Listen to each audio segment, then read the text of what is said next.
Power 105.1, New York's hip hop and R&B. It's your girl Bryana, and welcome to The Breakdown. I'm in the back of the paddy wagon, they had me slapping cuffs on my wrist. I shoulda never walked with that bitch. That white girl, black man, living in this white world. Got the pack in my briefs. I hope they never check me and let me go. Today we have a special guest, Khalil Jibran. Khalil Jibran, 1 time for your mind, 2 times for your spine. Peace. I'm dead. Okay, so how did you get your name? Actually, my grandmother named me after this very renowned poet called Khalil Jibran. And he had this piece of work called The Prophet that when I actually came into it, like across it in college, I'm like I feel like I wrote this. You know what I'm saying?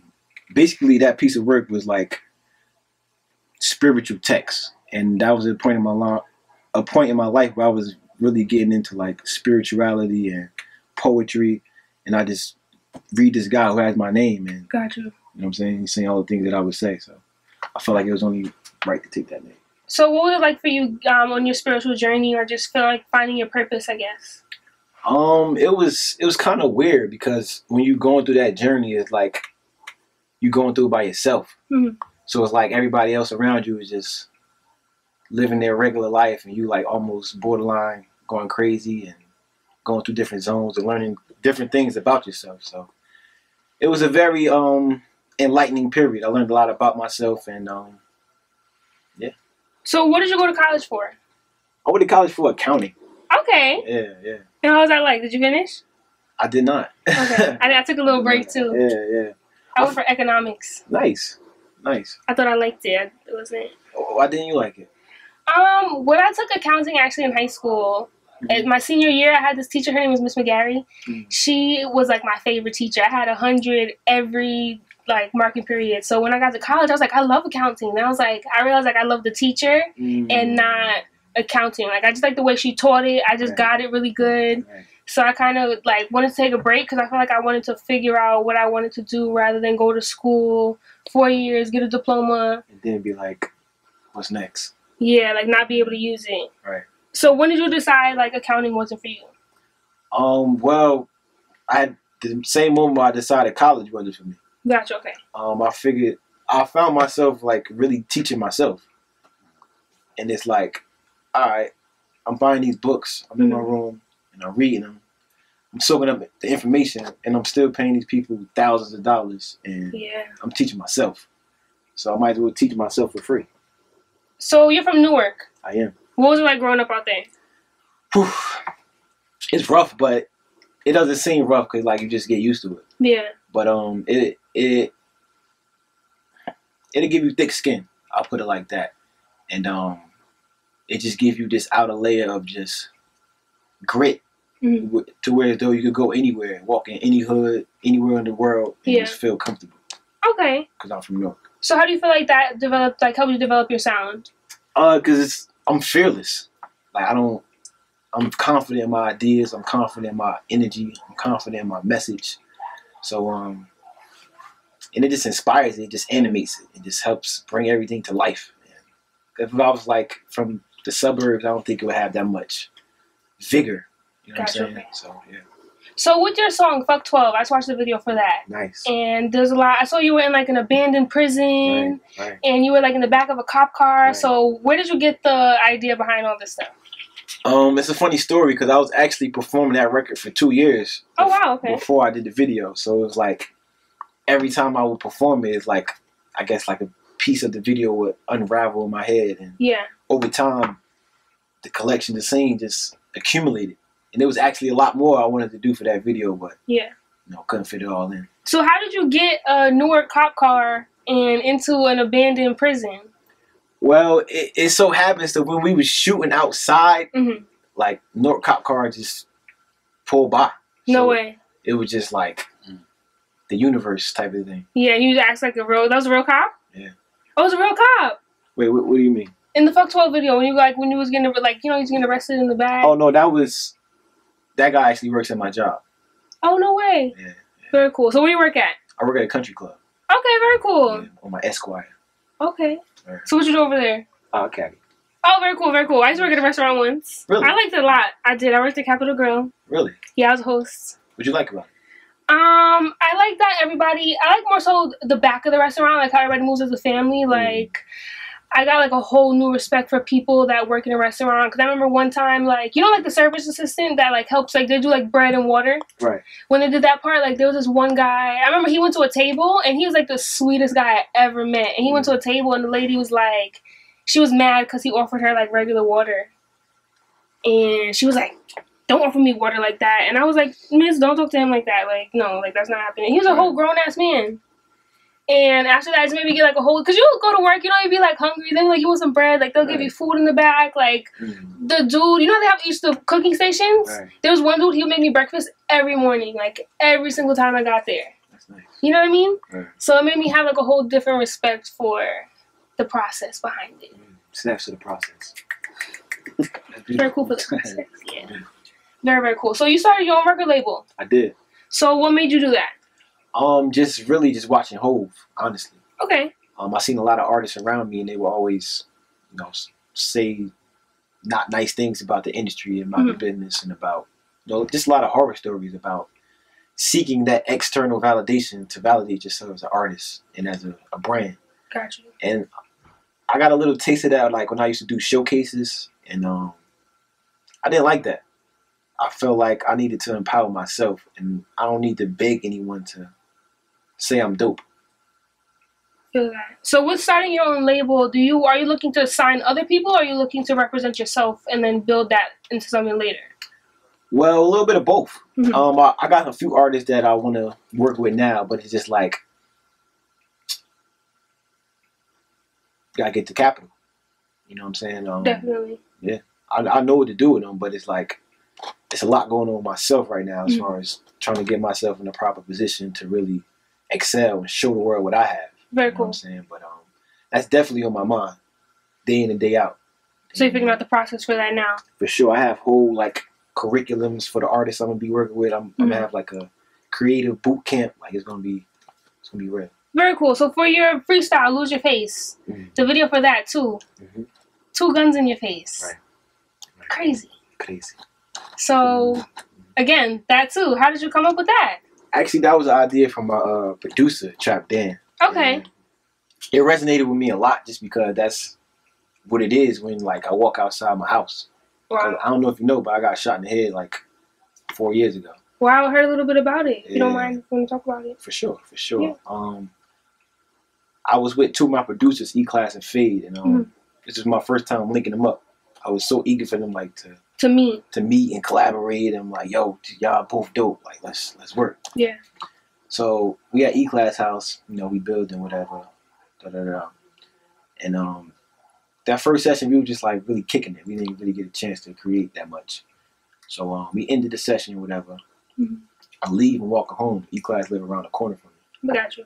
So a couple dudes outside, my friends, stop, say what's up, chilling. It's like probably almost midnight. Then we see 2 dudes walking like by the corner, grilling.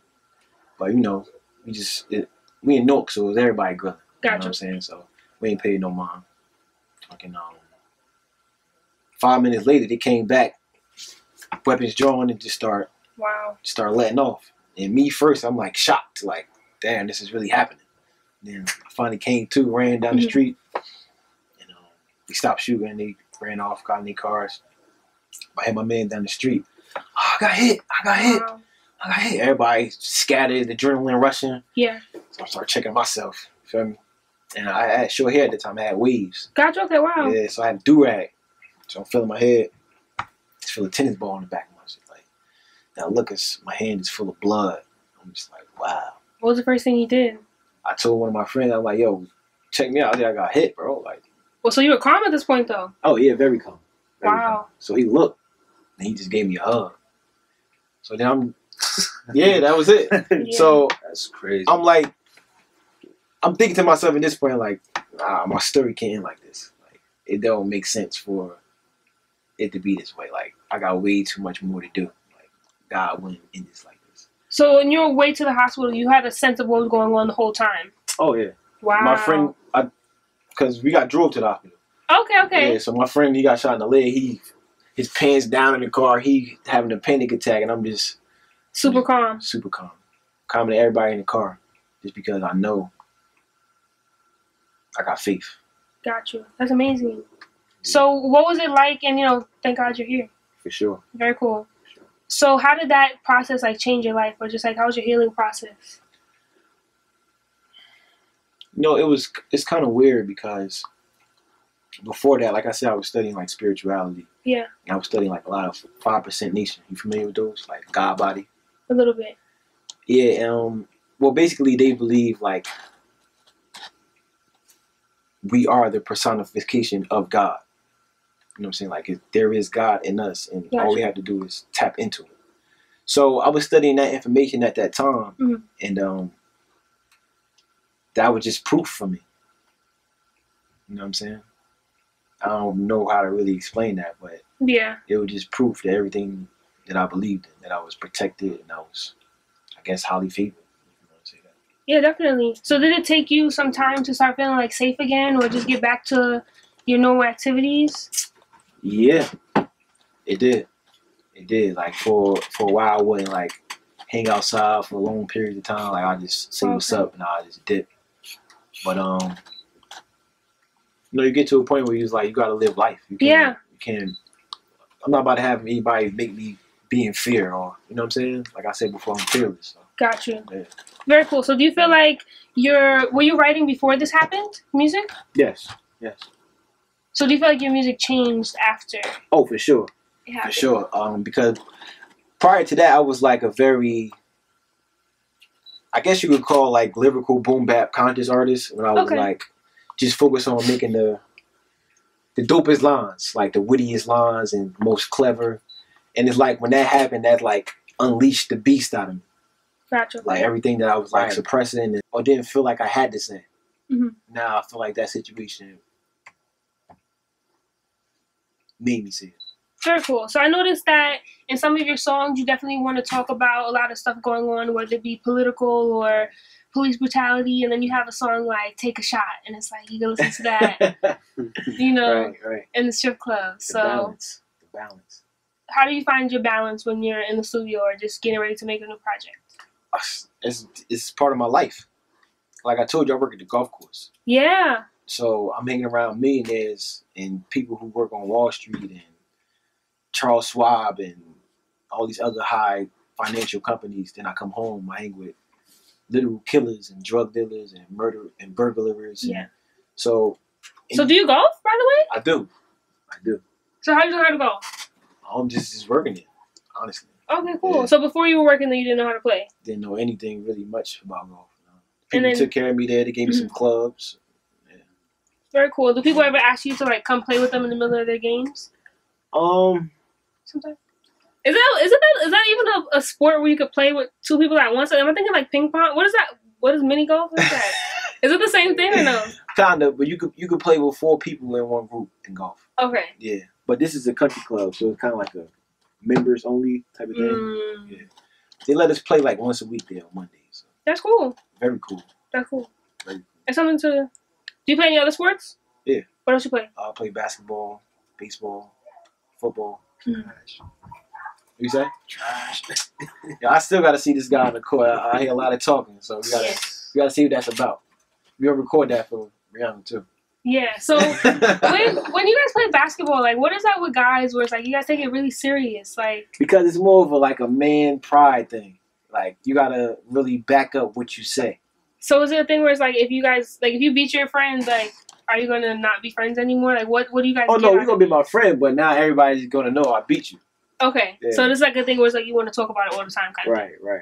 It's like a masculinity kind of thing. Very cool. So you have your producer here, John the Great, right? Great John. Great John. Oh, the beat, by the way. Okay, so how did you guys meet? You know what's funny? What's funny? We went to college together. We didn't even know. You about to say Willie Patterson? No way. That's right. Very cool. That's right. We was in the same music organization. We was same rap battle. Like it was so many times we was in the same room.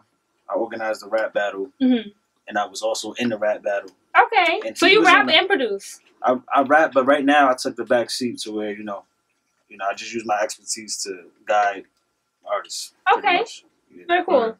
So how long did it take you guys to keep? Because in college, you know, you bump into people a lot before you kind of say hi. Like you kind of see them in the caf, or you see them at like never an bumped event. into him. I never paid attention. Like we were just. I remember him though, because we in the organization that we both was in. He used to always come and just sit next to the wall with his hoodie on and just be on the wall like just half sleep. No, so I saw you performed at the Lincoln Park Music Festival. What is that? Or where is that even at? It's downtown Newark actually. Okay. Yeah, Lincoln Park, very Memorial Park in Newark. Okay, so I heard you got an award from them too. Definitely. So what was that like? That was amazing, just to be recognized like by your city. Exactly, and for an expression of art. Okay. You know, about what's going on in the world. So it was just so many levels that was dope. You know, I got to go to the award ceremony, bring my family, my brother, my mother. So it's like now they just see me in my room writing raps or whatever, and now they get to see like the after effect and what acknowledgement. Right. So that was very enriching for me to have them see that. That's very cool. So how has, like, you know, with you growing up in Newark and you wanted to create your own sound, do you feel like you kind of have to, like, represent for the town out there? Like, is there a lot of people coming up from there? For sure. I definitely feel like, and that goes back to the balance, because in Newark we have the same spectrum. Like, we have, just like Chicago. Chicago have, like, Chance the Rapper, then you got Chief Keef, G Herbo. Gotcha. Okay. So it's like the same thing in my city. But me as Khalil Jibran, I feel like I'm the one-stop shop. So this is your real name, by the way? Well, Jibran isn't, but yes. Okay. Right. That's very cool. So with the artists out there, do you feel like it's a space where you guys can all come together? And so I know you said some people have some similar sounds. So the people that do, can you guys come together and create, or it's not really that kind of?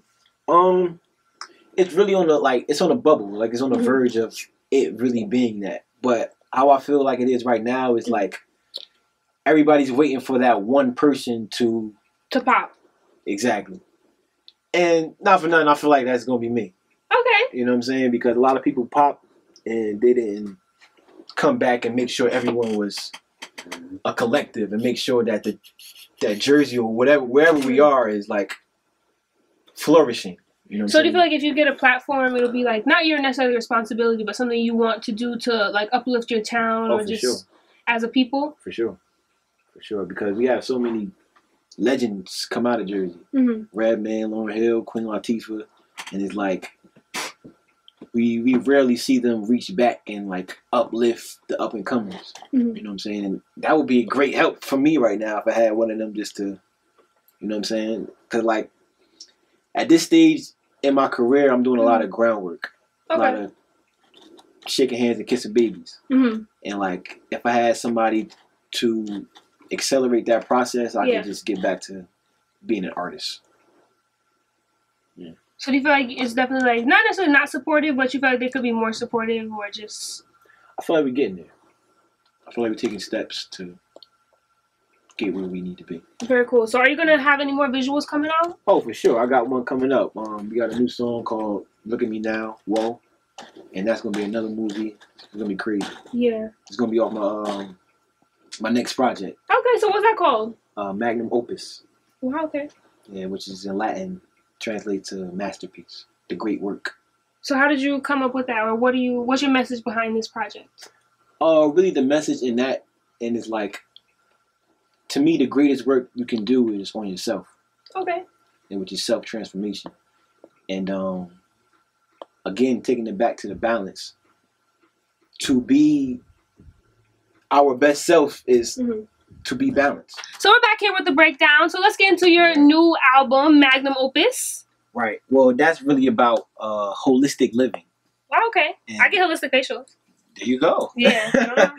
And it really is about stepping into the totality of self. Because us as human beings, I study psychology a lot. Very cool. I got 100 on psychology. Look at you. Shout out Mr. Watson. Look at you. I got 100 on that. Go ahead, though. I did. But in psychology, you have what's called your shadow self. Okay. Which is basically your dark side. And for you to reach higher spiritual levels, you have to illuminate that dark side. Because you can't ignore it and act like it doesn't exist. Gotcha. It's only going to come out in other forms.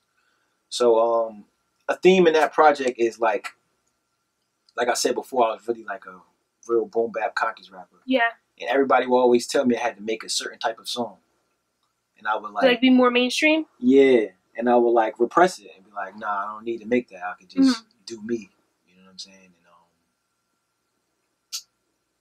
the project is just about the process of, you know, just letting go and trusting and stepping over to that side, but not losing yourself when you step over. You know what I'm saying? It's about the balance. And another thing too is like, I feel like certain quote unquote conscious artists are afraid to make fun music. Fun in what way? Just like